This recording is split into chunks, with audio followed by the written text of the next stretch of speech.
तो परसों हमने किया था इलेक्ट्रिक डाइपोल की डेफिनेशन करी थी।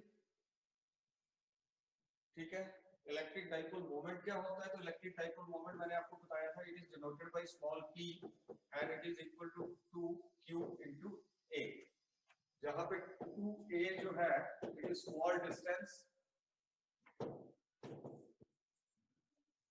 ठीक है, और q मैग्नीट्यूड ऑफ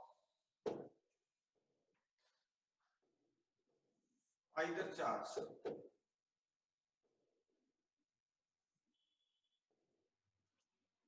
ठीक है, electric dipole moment is a vector quantity और इसमें दो चार्जेस रहते हैं इलेक्ट्रिक डाइपोल में, दो इक्वल एंड ऑपोजिट, एक पॉजिटिव होगा दूसरा नेगेटिव होगा, दोनों के बीच का डिस्टेंस होगा 2a। ये हमने किया था। उसके बाद हमने किया था आइडियल डाइपोल क्या होता है। आइडियल डाइपोल तो ऐसा डाइपोल जिसके बीच का ये जो डिस्टेंस है ये बहुत कम हो, that dipole is known as ideal dipole. ठीक है, उसके बाद किया था डाइपोल फील्ड। तो डाइपोल फील्ड क्या रहता है? डाइपोल फील्ड होता है कि इलेक्ट्रिक डाइपोल के अराउंड जो इलेक्ट्रिक फील्ड होगी उस फील्ड को हम बोलेंगे dipole field.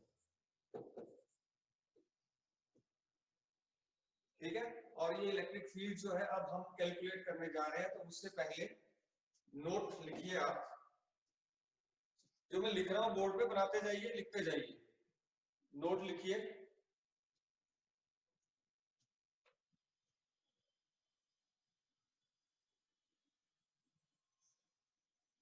Axial line of a dipole,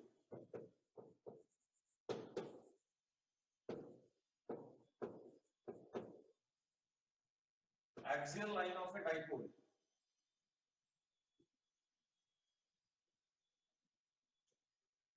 ठीक है, तो ऐसी लाइन, मान लो ये कुछ दो चार्जेस हैं, एक प्लस क्यू और दूसरा माइनस क्यू चार्ज। इन दोनों चार्जेस को ज्वाइन करने वाली लाइन दोनों तरफ एक्सटेंड भी हो सकती है। इन दोनों चार्जेस को ज्वाइन करने वाली लाइन, इस लाइन को हम बोलते हैं axial line of the dipole.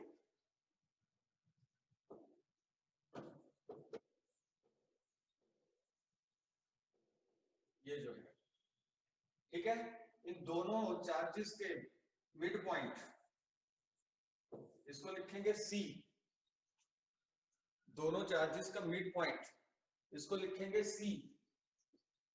ठीक है, तो दोनों के बीच का डिस्टेंस कितना रहता था? 2a रहता था। ठीक है, तो मिड पॉइंट आ गया C, तो C से लेके अगर इस पॉइंट को A ले लें, इस पॉइंट को B ले लें, तो C से A डिस्टेंस होगा हमारा स्मॉल a, और C से B भी हमारा डिस्टेंस होगा स्मॉल a। और जो C है, C इसको बोलते हैं centre of dipole. This is known as centre of dipole. Draw करिए इसको। सुजल मेहरा, तुम तो अच्छे बच्चे हो यार, तुम भी कैमरा बंद करके बैठे हो।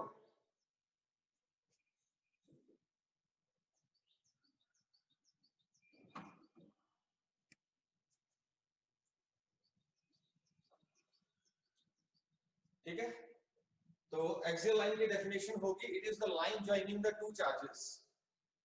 The definition of axial line, it is the line joining the two charges.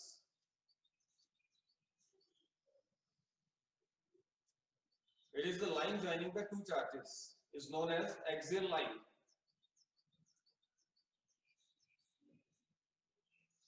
ठीक है, नेक्स्ट है equatorial, EQUITORIAL, equatorial line of electric dipole. Equatorial line of electric dipole. तो इक्वेटोरियल लाइन क्या होगी? मान लो ये प्लस क्यू चार्ज है point A के ऊपर, और ये माइनस क्यू चार्ज है पॉइंट बी के ऊपर। ठीक है, तो इनकी एक्सियल लाइन तो ये लाइन होगी, इस लाइन को तो बोलेंगे एक्सियल लाइन, ठीक है।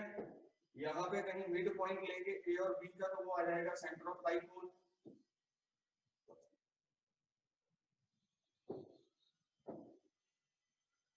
ये आ जाएगा centre of dipole. Centre of dipole और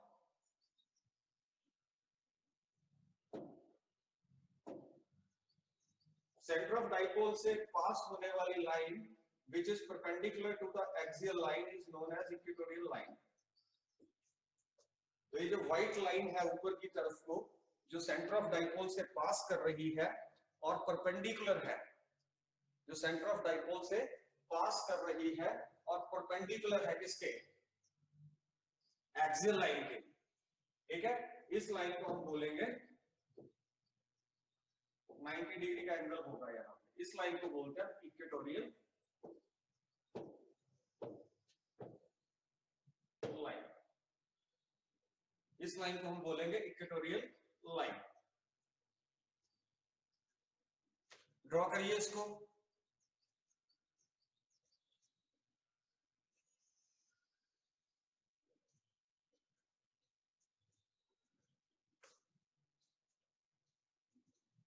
हो गया draw? Yes, sir. You must have geometry box with you always. Draw every diagram with the help of geometry box. Divesh Supaiya, सुन रहे हो? Yes, sir. मम्मी है घर में? Yes, sir. चलो मैं उनसे बात करूंगा आज। तो ये वाली लाइन जो है, येलो लाइन जो थी, ये आ गई एक्सियल लाइन, और जो दूसरी लाइन है उस लाइन को हम बोलेंगे इक्वेटोरियल लाइन, परपेंडिकुलर जो होगी। बहुत इंपॉर्टेंट है, दो एक्सप्रेशन है इसके, कि हमने किसी डाइपोल की, पहला क्वेश्चन क्या रहेगा, अच्छा इक्वेटोरियल लाइन की डेफिनेशन लिख लो। It is the line, it is the line passing through the center of dipole, it is the line passing through the center of dipole and perpendicular to the axial line, and perpendicular to the axial line. It is the line passing through the center of dipole and perpendicular to the axial line.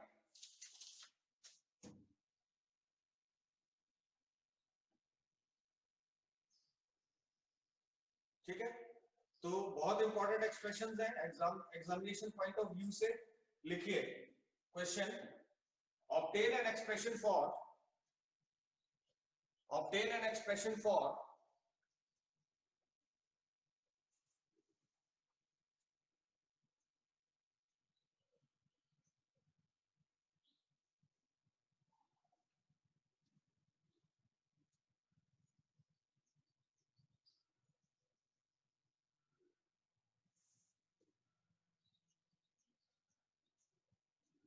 electric field at a point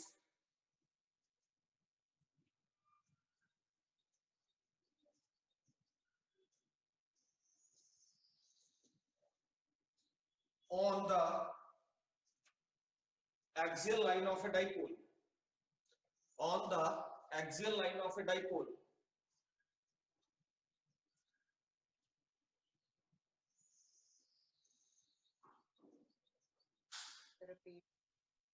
on the axial line of a dipole,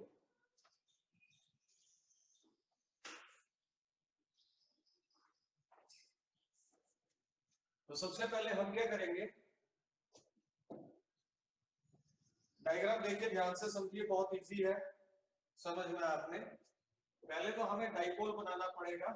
ये मैंने बना दिया dipole, इसमें point A के ऊपर charge है plus Q, point B जो है इसके ऊपर चार्ज रखा है मैंने माइनस क्यू, ठीक है।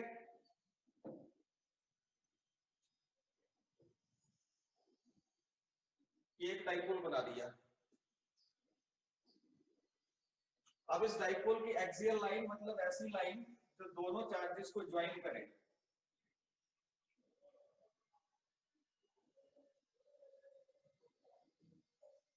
इस लाइन को बोलेंगे हम axial line of the dipole.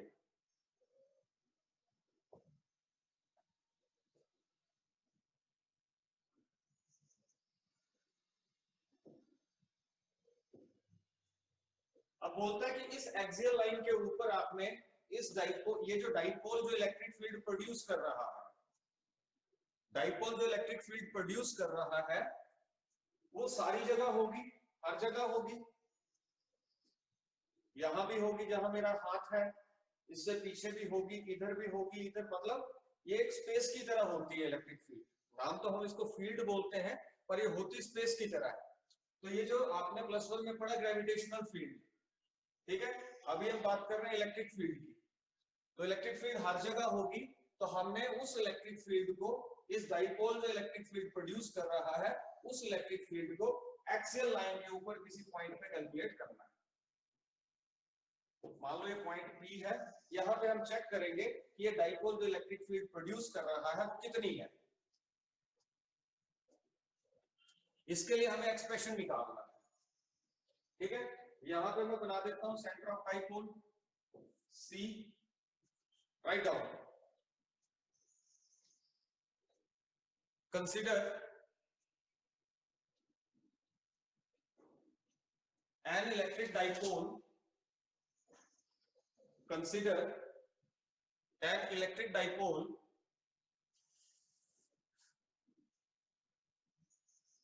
having charges plus q, having charges plus q at A, at point A, capital A, and charge minus q at point B.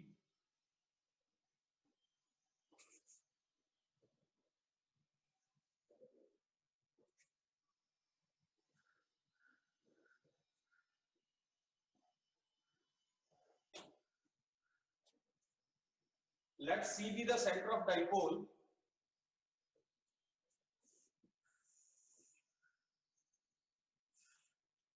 and 2A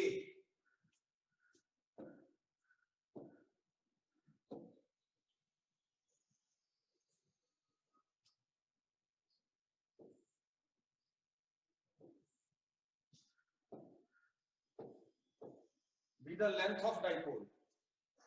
2A be the length of the dipole. जो distance है ना, small distance 2A, उसको हम बोलते हैं length of dipole, उसको हम बोलते हैं लेंथ ऑफ डाइपोल, ठीक है। आगे लिखिए, आगे लिखिए,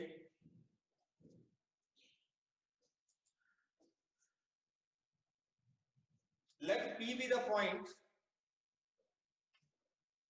let P be the point at distance small r, at distance small r on the axial line of the dipole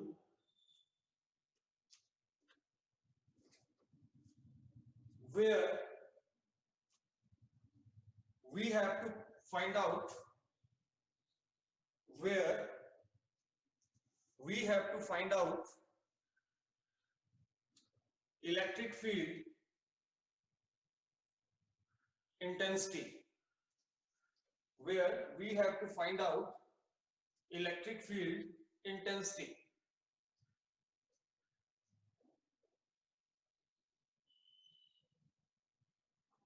अब ध्यान से देखिए प्रियांशी, ध्यान से, मैंने क्या लिखवाया, consider an electric dipole having charges plus q at point A minus q at point B.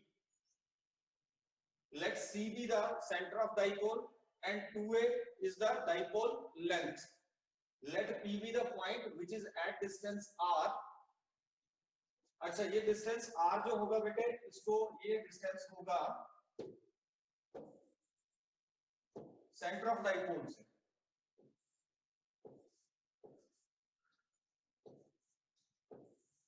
ये डिस्टेंस होगा सेंटर ऑफ डाइपोल से। फ्रैक्शन कर लीजिए। Let P be the point at a distance small r from center of dipole where we have to calculate electric field intensity.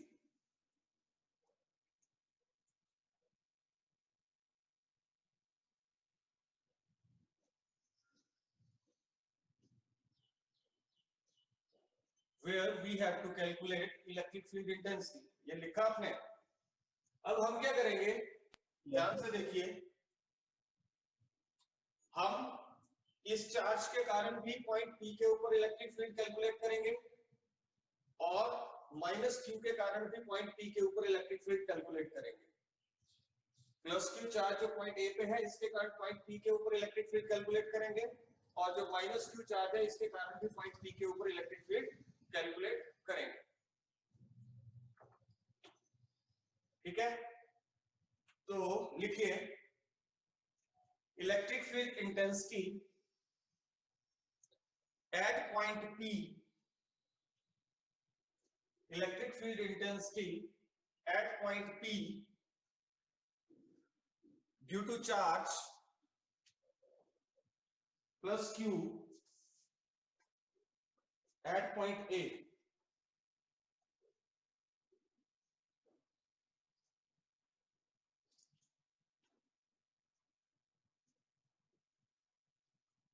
तो वो electric field क्या आ जाएगी, उसको लिखेंगे हम, नाम देंगे EA। ठीक है, EA इलेक्ट्रिक फील्ड एक वेक्टर क्वांटिटी है, तो EA का मैग्नीट्यूड हम मैग्नीट्यूड की फॉर्म में लेंगे। ठीक है, और ये क्या होगी, हमने निकाली थी 1/4 pi epsilon not Q upon distance लेना है। अब इस चार्ज से पॉइंट P का हम प्लस Q के कारण निकाल रहे हैं इलेक्ट्रिक फील्ड पॉइंट P के ऊपर। तो चार्ज जो पॉइंट P है, इसका डिस्टेंस हमने लेना है यहां से। तो आपको पता है कि ये डिस्टेंस C और A के बीच का डिस्टेंस ये स्मॉल a होगा। ठीक है, C और B का डिस्टेंस भी क्या होगा, स्मॉल a होगा। ठीक है, तो अगर पॉइंट A का डिस्टेंस P से निकालना है तो हम क्या करेंगे, R plus small a, R plus small a। ठीक है, तो अभी मैं वो नहीं लिख रहा हूं, मैं लिखूंगा AP स्क्वायर, AP स्क्वायर। और याद रखना है प्लस Q चार्ज है। ठीक है, तो हमने उससे देखा था कि इलेक्ट्रिक लाइंस ऑफ फोर्स बाहर की तरफ को होती है। माइनस Q चार्ज हो तो electric lines of force minus Q, electric lines of force originate from positive charge and ends at negative charge. तो प्लस के कारण जो इलेक्ट्रिक फील्ड होगी वो बाहर की तरफ को होगी, तो उस इलेक्ट्रिक फील्ड की ये डायरेक्शन आएगी EA की। तो यहां पे हम लिख देंगे अलोंग, डायरेक्शन भी बतानी पड़ेगी ना, अलोंग AP, A से P की तरफ को, A से P की तरफ को। ठीक है, अब AP हमें कैलकुलेट करना है, तो AP क्या है, ये स्मॉल a, ठीक है, प्लस R, यानी AP अगर आप देखें, AP क्या है, AC plus CP, AC plus CP। ठीक है, तो AC कितना है, स्मॉल a है, और CP कितना है, R है। तो AP क्या आ जाएगा, A प्लस R। तो यह AP की जगह आप इसको लिख देते हैं, तो आपके पास EA क्या आ जाएगा, 1/4 pi epsilon not Q upon A plus R square.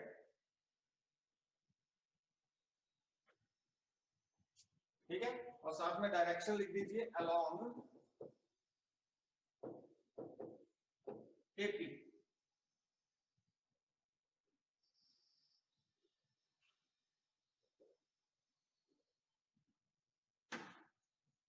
ठीक है, ये आ गया।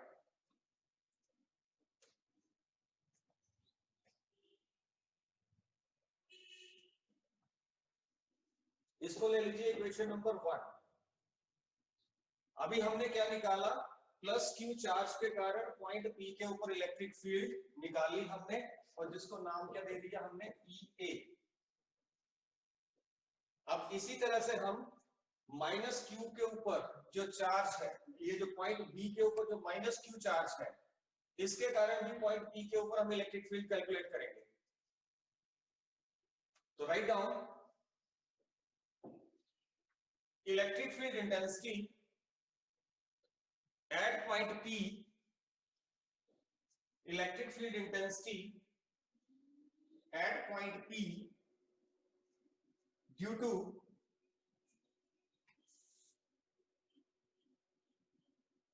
charge minus Q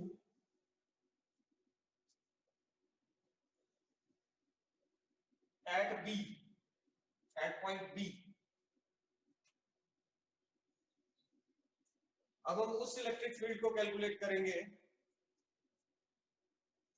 minus Q charge के कारण जो आएगी, ठीक है, उसका नाम रखेंगे ई बी और इसका मैग्नीट्यूड।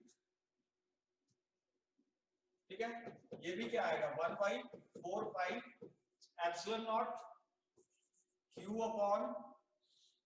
अब आप देखें यहां पे, यहां से यहां तक का डिस्टेंस लेना है, माइनस क्यू का पी से डिस्टेंस लेना है। ठीक है, तो ये डिस्टेंस क्या होगा, बीपी। तो ये डिस्टेंस क्या आ जाएगा, बीपी स्क्वायर। और मैंने अभी बताया नेगेटिव चार्ज जब हो तो electric line of force enter होती है, वो चार्ज की तरफ को होती है। ठीक है, तो उसके कारण यहां पे आपके पास क्या आ जाएगा, अलोंग किस साइड आ रही है, इस तरफ को होगी, चार्ज की तरफ को। माइनस चार्ज के कारण है तो ईबी की डायरेक्शन ये होगी, चार्ज की तरफ।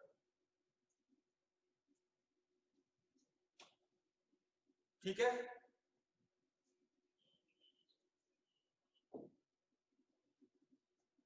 अब बीपी हमें कैलकुलेट करना है, बीपी। ठीक है, तो बीपी हम डायरेक्ट नहीं निकाल सकते, सीपी माइनस सीबी। बीपी क्या होगा,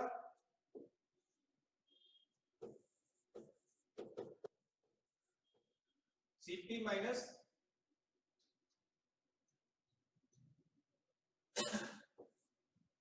CB, CP minus CB.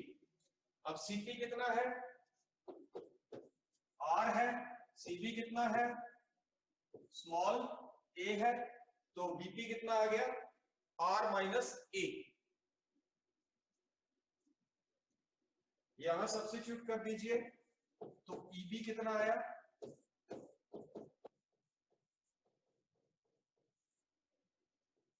Q upon R minus A whole square along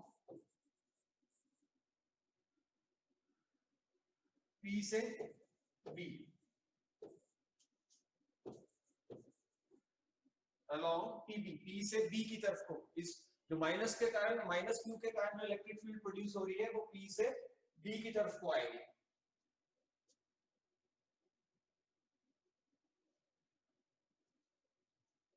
clear है, Yes, sir. Yes, sir. ठीक है, इसको ले लीजिए आप इक्वेशन नंबर 2।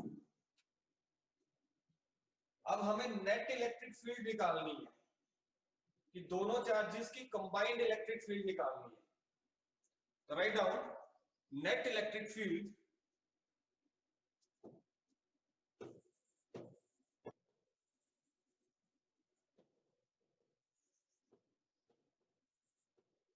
Point P।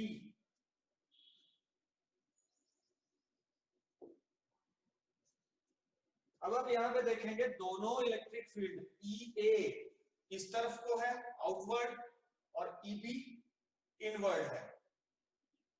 ठीक है, एक चीज और याद रखिए, नोट करिए इस बात को कि जो चार्ज नजदीक होगा यानी डिस्टेंस कम होगा वो स्ट्रॉन्ग इलेक्ट्रिक फील्ड प्रोड्यूस करेगा। साइड में लिख लीजिए,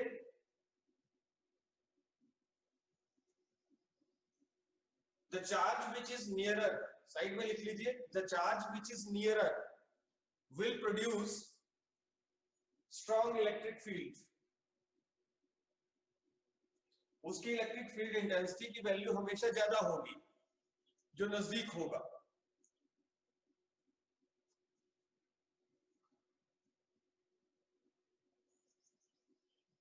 ठीक है, तो आप मुझे बताइए कि ईबी और इसमें से कौन स्ट्रांग होगी? उदय, कौन सी स्ट्रांग होगी? EB ईबी या ईए? मैंने कहा जो चार्ज जो नजदीक जो चार्ज होगा वो जो इलेक्ट्रिक फील्ड प्रोड्यूस करेगा वो स्ट्रांग होगी। तो चार्ज नजदीक कौन है पॉइंट पी से? पी से sir minus Q sir EB। हाँ, ईबी स्ट्रांग होगी। जो नजदीक वाला चार्ज है वो स्ट्रांग इलेक्ट्रिक फील्ड प्रोड्यूस करेगा, जो दूर वाला चार्ज है वो उसकी इलेक्ट्रिक फील्ड कंपैरेटिवली स्ट्रांग कम होगी।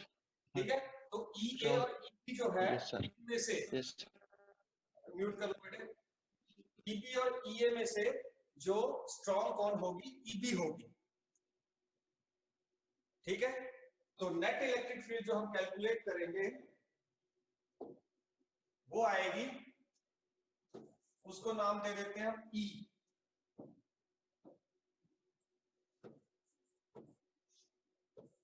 और इसका भी मैं मैग्नीट्यूड ही लिख रहा हूं। आप सिंपली ऐसे भी लिख सकते हैं। ठीक है, तो ये क्या होगी? जो बड़ी वाली इलेक्ट्रिक फील्ड यानी कि ईबी में से माइनस कर दो आप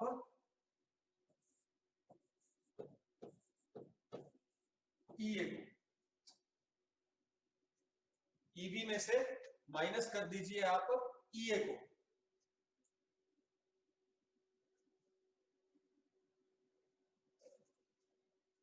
ठीक है, तो हमारे पास अब ईबी कितना है? तो ई क्या आ जाएगी मेरे पास? 1/4πε0 Q upon R minus A का स्क्वायर। ये ईबी आ गई, इसमें से माइनस कर दीजिए 1/4πε0, ईए को माइनस करेंगे, Q upon R plus A का स्क्वायर।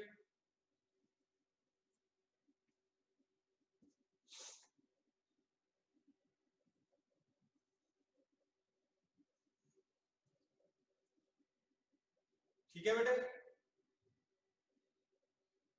यस। अब आप इन दोनों में देखिए Q अपॉन 4πε0 कॉमन है, तो Q अपॉन 4πε0 आप इसको बाहर ले लीजिए, 1 अपॉन R माइनस ए square minus 1 upon R plus ए स्क्वायर।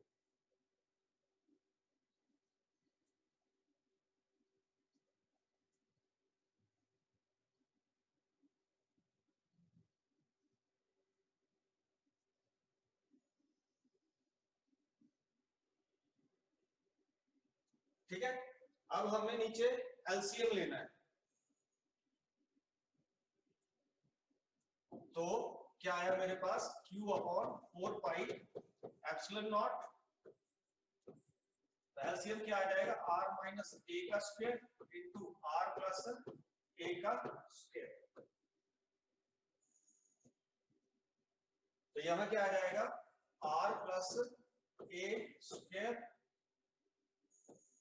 माइनस आर माइनस ए square.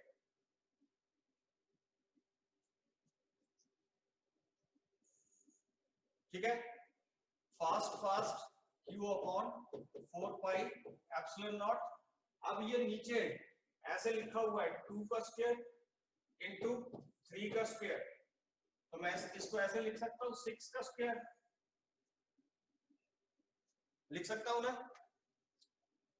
Yes, sir. 2 square into 3 square तो मैं लिख सकता हूँ 3 into 2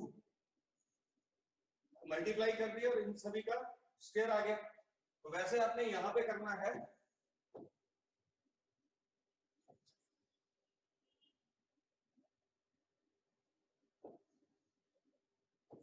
r minus a into r plus A square. ठीक है, ऊपर होल स्क्वायर खोल लो, r square plus A square plus 2a r minus are square plus A square minus 2a r।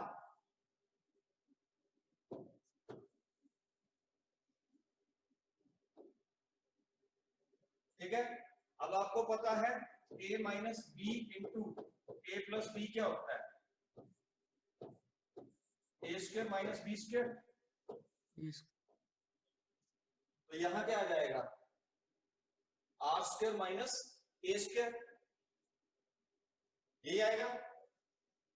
तो यहां पे आपके Yes, पास sir. आ गया Q upon 4 pi epsilon nought R square minus ए स्क्वायर। अच्छा हाँ, 2a r, अब इस माइनस को अंदर मल्टीप्लाई कर दो, minus are square minus A square plus 2a r, और नीचे क्या आ जाएगा, are square minus A square.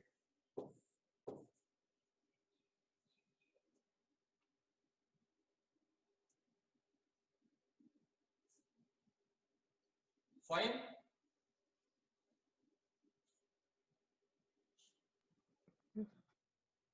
ठीक है, अब यहां पे अगर आप देखें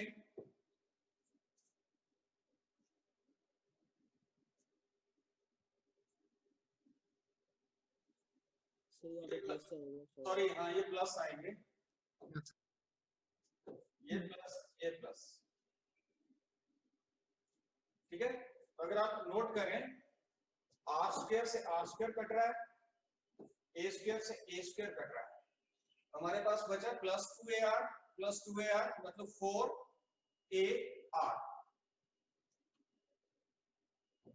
तो आगे देखिए, तो ई क्या आ जाएगा मेरे पास 1/4 पाई एप्सिलॉन नॉट, और ऊपर क्या आ गया 4ar, और ये है q upon R square minus ए स्क्वायर होल स्क्वायर। ठीक है, इस 4ar जो है इसको आप ब्रेक कर लीजिए, 2 इंटू 2a इंटू r। ठीक है, तो क्या आया q upon 4 pi epsilon nought 2a into a into r upon R square minus A square whole square. ठीक है, अभी आपने देखा कि 2qa क्या था, इलेक्ट्रिक डाइपोल मोमेंट। 2qa क्या था, इलेक्ट्रिक डाइपोल मोमेंट। तो मैं 2qa की जगह क्या लिख दूंगा, 1/4 pi epsilon nought p vector into a, नहीं यहां पे a नहीं आएगा, ये a नहीं आएगा,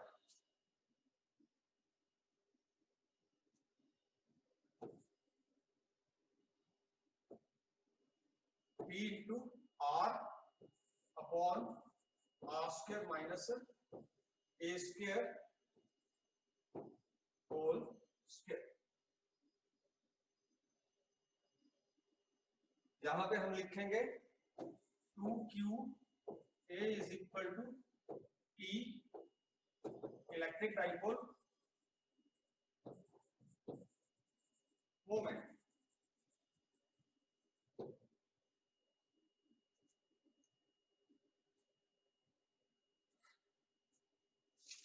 तो ये आपका एक्सप्रेशन आ गया इलेक्ट्रिक फील्ड के लिए, जो कि कौन प्रोड्यूस कर रहा है, इलेक्ट्रिक डाइपोल प्रोड्यूस कर रहा है, ठीक है, और जिसके चार्जेस एक प्लस क्यू है, दूसरा माइनस क्यू है, और जिसका डाइपोल मोमेंट कितना है, पी है, ठीक है। ये आप मैग्नीट्यूड की फॉर्म में लिखोगे, मैग्नीट्यूड की फॉर्म में। अगर आपने इसी रिजल्ट को एक वेक्टर फॉर्म में लिखना है, इन वेक्टर फॉर्म,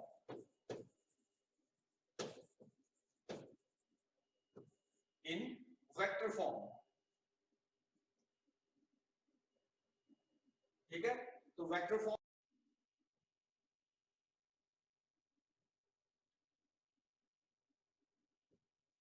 जब आप वेक्टर फॉर्म में लिखोगे, आप एक माइनस साइन लगा लोगे यहां पे, ठीक है, P vector into A, sorry R into R square minus A square whole square.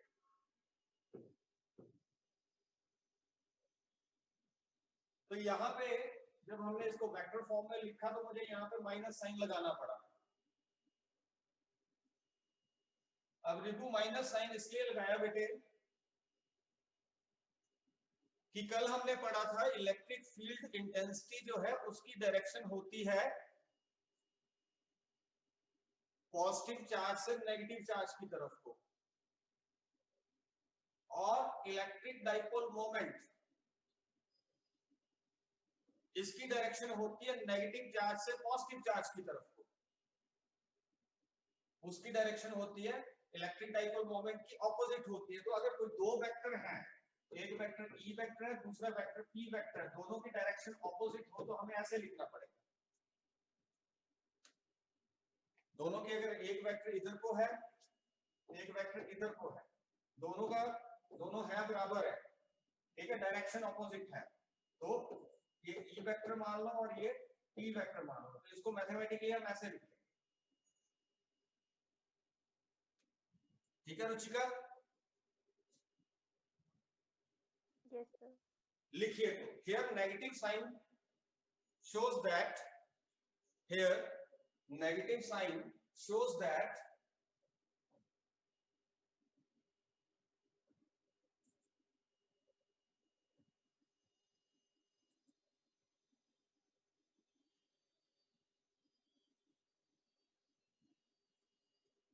direction of electric field intensity, direction of electric field intensity is opposite to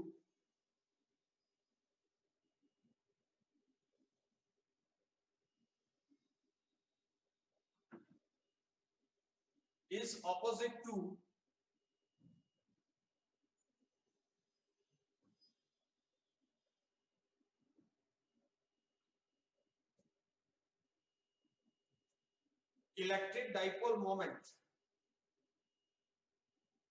electric dipole moment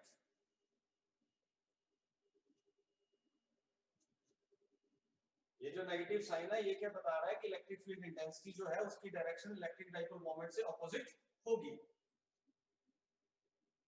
अब आते हैं special cases पे,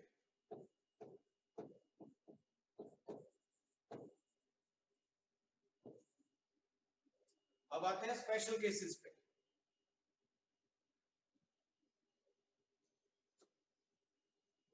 तो special cases क्या होंगे?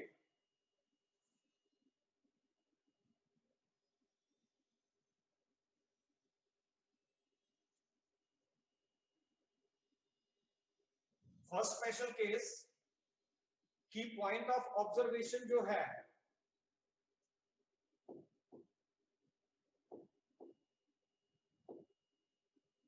ये point of observation बड़ी दूर हो, बहुत दूर, डाइपोल से बहुत दूर हो.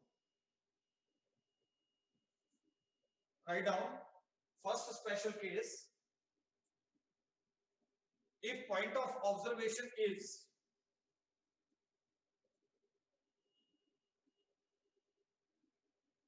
far away, if point of observation is far away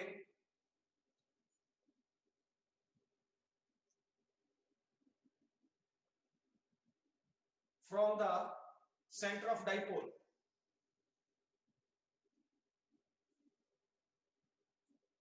तो उसका मतलब ये डिस्टेंस r जो है ये a से बहुत बड़ा हो जाएगा. Distance r it will be greater than distance a.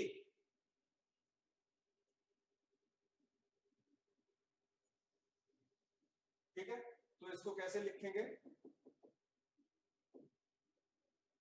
r is greater than a.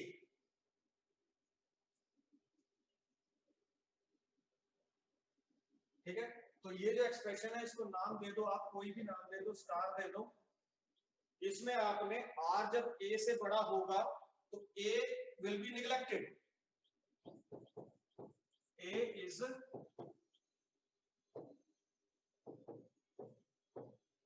in equation star. A जो है हम उसको निगलेक्ट कर देंगे.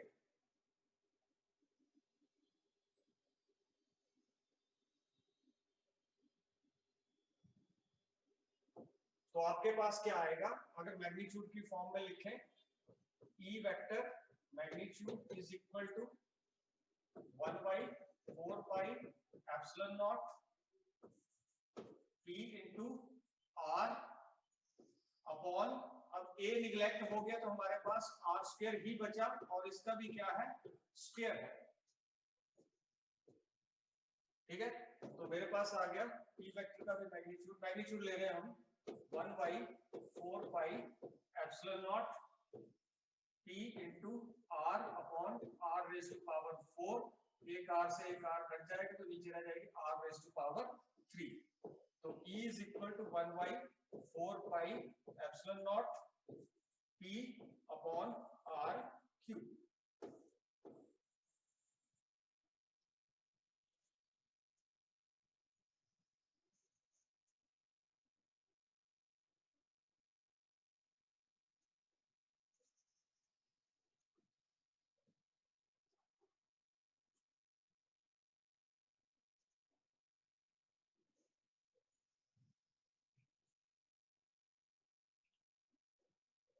आयुष समझ आ रहा है बेटे? आयुष विमान. Yes sir. ठीक है, तो यहां से हमें क्या रिजल्ट मिल रहा है कि डाइपोल जो इलेक्ट्रिक फील्ड प्रोड्यूस कर रहा है, अगर पॉइंट ऑफ ऑब्जर्वेशन बड़ी दूर हो तो वो इलेक्ट्रिक फील्ड डिस्टेंस के क्यूब के इनवर्सली प्रोपोर्शनल होती है. लिखिए conclusion. If the point of observation is far apart, if the point of observation is far apart from center of dipole,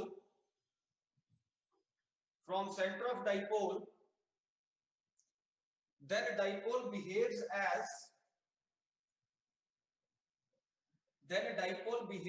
as point charge. Dipole एक point charge की तरह, एक single charge की तरह behave करेगा.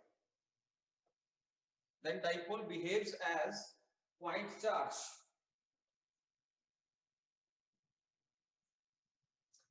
अच्छा, दूसरा जो है इसका कि अगर पॉइंट ऑफ ऑब्जर्वेशन P, ध्यान से देखिए, अगर पॉइंट ऑफ ऑब्जर्वेशन P ये सेंटर ऑफ डाइपोल पे हो तो क्या होगा? R 0 हो जाएगा. Point of observation centre of dipole पे यहां पे आ जाए, ये पॉइंट को उठाया यहां रख दिया, तो क्या जीरो होगा? आर जीरो होगा। अगर आप इक्वेशन स्टार में देखें, आर ऊपर मल्टीप्लाई हो रहा है, अगर वो आर जीरो हो गया तो इलेक्ट्रिक फील्ड भी क्या हो जाएगी? जीरो। इलेक्ट्रिक फील्ड भी क्या हो जाएगी? जीरो। लेकिन if the point of observation lies at centre of dipole,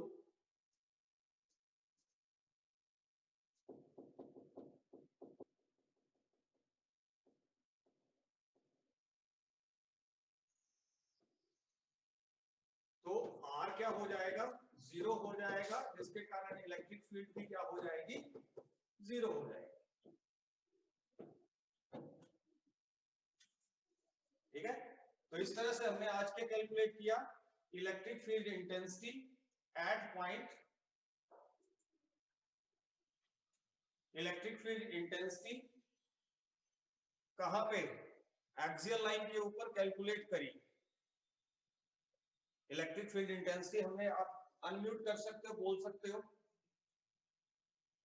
electric field intensity हमने कहां पे कैलकुलेट करी?